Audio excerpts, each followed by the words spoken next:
Welcome to the Firecatcher Report. My name is Omotaya and I'm so glad you're here. Today, I just wanted to share a conversation that I had a year ago. And the reason why I want to share this conversation specifically, considering that we are a creative community who are trying to get past the hurdles and the obstacles that keep us from creating, is because this conversation is with a rapper specifically who has a very interesting journey.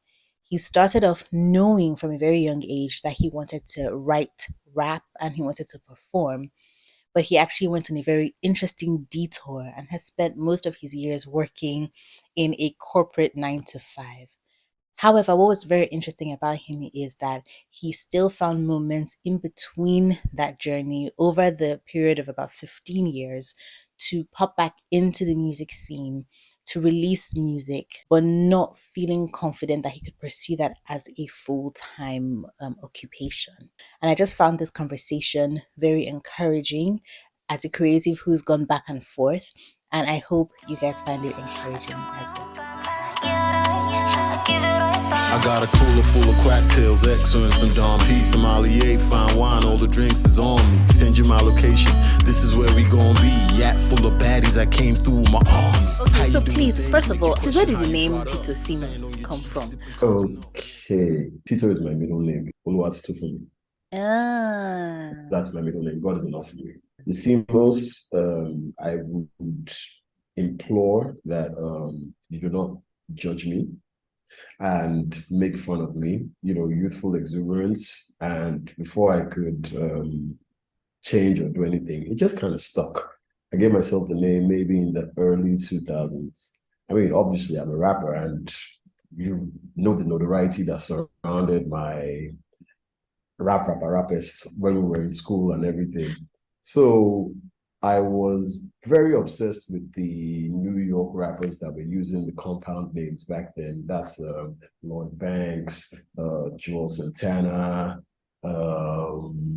who else? There's a bunch of them that had a bunch of names like that. So I just felt Tito was kind of boring, and people kept calling me Tito Jackson, which I did not like.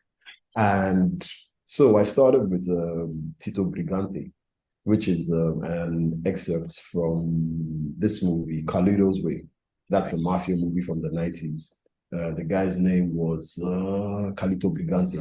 A reputed assassin. The prisoner's discharged. Call the next case. You Carlito Brigante, man. You a legend. But that sounded too Italian.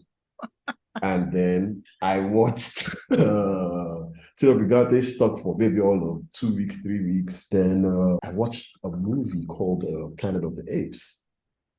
And then they were obsessed with this monkey who was supposed to be their savior and come from space, who they all worshipped. And his name was Simus.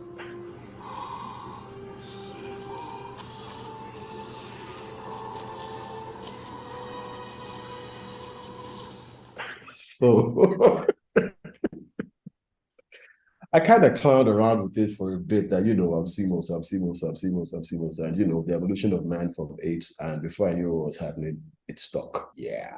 I'm so glad at that part out. I'm not too proud of it. In fact, that's the necessary parts to keep in. Wow.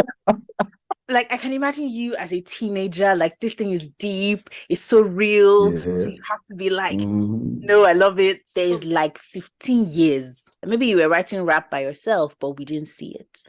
What was happening in that time? What I've dealt with through those years, what I'm still dealing with is a lot of imposter syndrome. Right. But I'm aware of it now. So I'm in a better place to handle it mentally, to recognize the fact that I'm him. No bad now, it's obvious. And, I put in the hours, I put in the work and everything. And what happened at the moment you decided I'm going to come back, that 2019? In 2019, there was a particular label that I was trying to get to sign me, and let me not sugarcoat it. They didn't want me. And that was enough to discourage me. These are the conversations you have with yourself. Maybe you're just being foolish and you should let this go all your life. No label has signed you. Guy, just be humble and just calm down. Live life. They're married now, chill and everything. How did you go through that time? What was I was always creative in the background. If you don't use it, you lose it. always. Like, I mean, there's some things that in between all the albums that I've done that, should I say, have been quite visible, like the Hennessy ciphers and everything, and people are seeing me in the midst of the A-list rappers, and I'm not just in the midst there. I'm holding my own, and possibly I'm rapping them, and everybody's just like, this ain't Tito and everything. In those years, if I wasn't creating in that dark space, I wouldn't be able to handle my own Right. on the big stage. Right. So I guess it's staying prepared for when my number is called, Right. which is still what I'm doing at this point in time. I ran into this particular dude at the label and he saw me and he's like, "Oh, Tito, good to see you. How's everything going? That, I see that you've put out some stuff here and there. Like, how's the music going?" I told him what I've been up to and I saw his face drop. And he's like, "You mean to tell me since that last time we saw, you've put out 3 albums?" I'm like, "Yeah." He looked at my track list. I mean, I might be paraphrasing. He's like, "So I have a label filled with artists. I know how much we struggle to put out one song in 1 year. Here you are by yourself, back to back to back. You've done 3 albums." That it's given him a lot to think about. That, keep going. Let's do something together in the near future. Like, how did you know that your own interest in rapping was different from, I don't know, like my brother's interest in rapping? Because he used to rap too. They all used to rap. Even me too. I used to rap in the house. Like, how did you know that yours was different?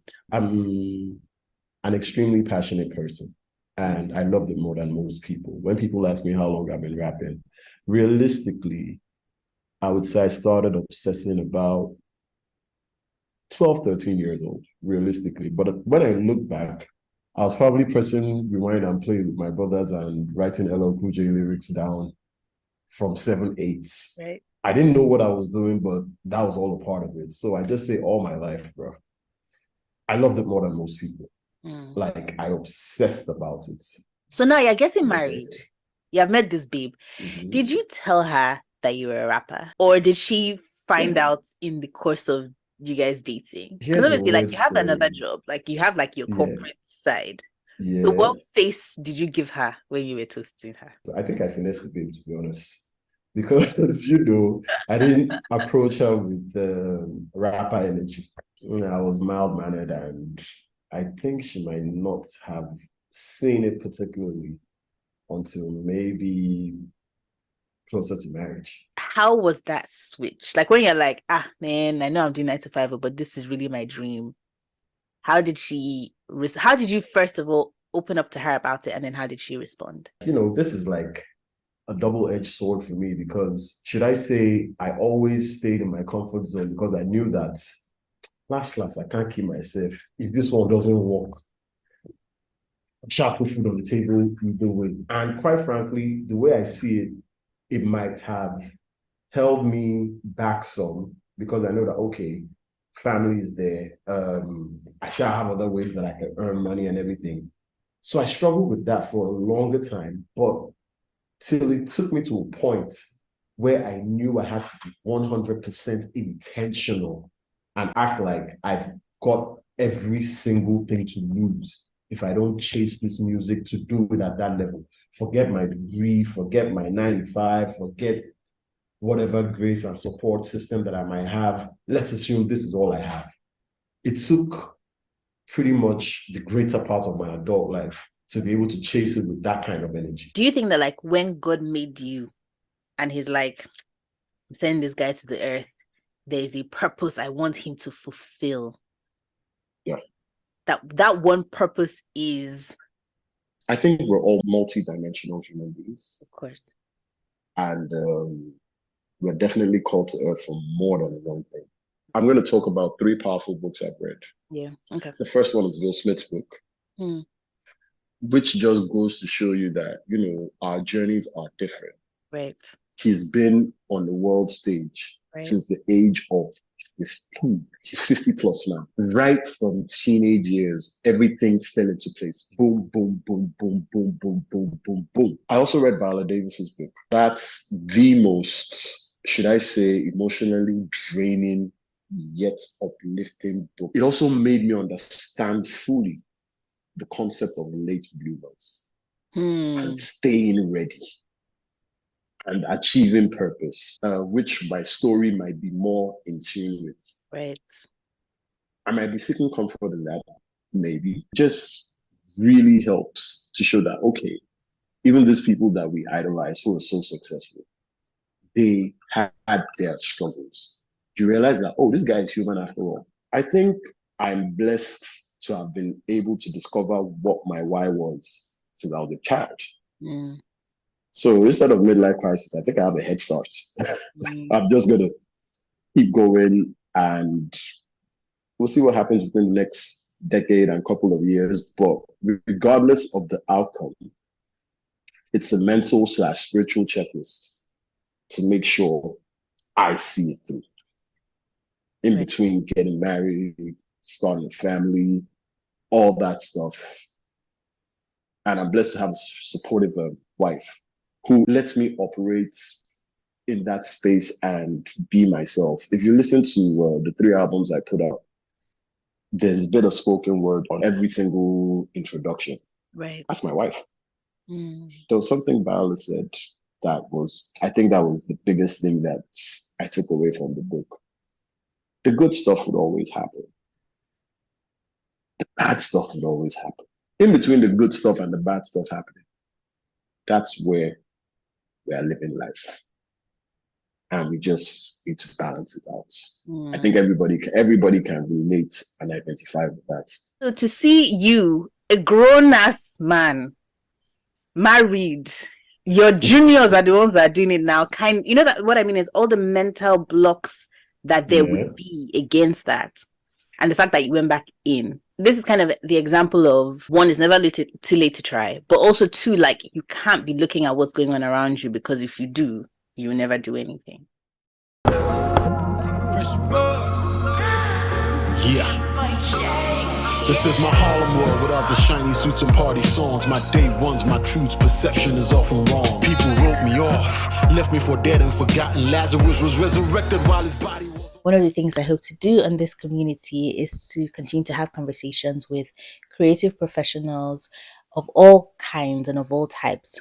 People who are doing it alongside a 9-to-5, people who have found the way to transition into making their creativity their full-time occupation, as well as people who maybe might be coming out of the creative space and going back into the corporate 9-to-5 space. It'll be interesting to ask them why, ask them what challenges they faced, and to learn from that as we go about our own creative journeys.